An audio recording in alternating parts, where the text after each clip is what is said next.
na kuna wengine bado hawajaandikisha hiyo taarifa.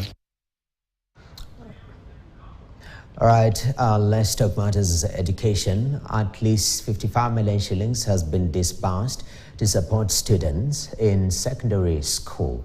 And this is in Kipkelion East constituency. Speaking during the issuance of the bursary checks to school principals, Kipkelion East Member of Parliament Joseph Chororot said the bursary is intended to ease the financial burden on parents and guardians while enhancing school attendance and academic performance amongst learners. The MP emphasized that the bursary targets students in Form 1, 2 and 3. Form 4 students in day secondary schools will continue to benefit from the free day secondary education program funded under the National Government Constituency Development Fund. Issuing of the checks, which is going to assist us, assist the day schools in making sure that all students are in school and make sure that there is that accessibility, equity in the institution. We also call upon the government to speed up the issue of capitation so that our principal will be able to run their schools smoothly without any problem. Day Form 4, we managed to give them 22 million Kenya shillings.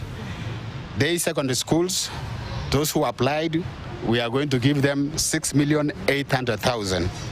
And boarding secondary schools, they are also going to get 6,600,000.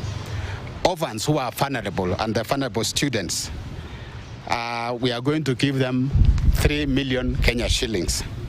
And colleges and universities are going to benefit at 10.5. We are going to make sure that we train our youth.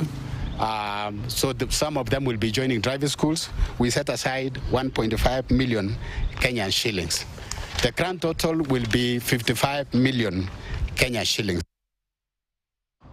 And now talking about development, the recently launched projects by President William Ruto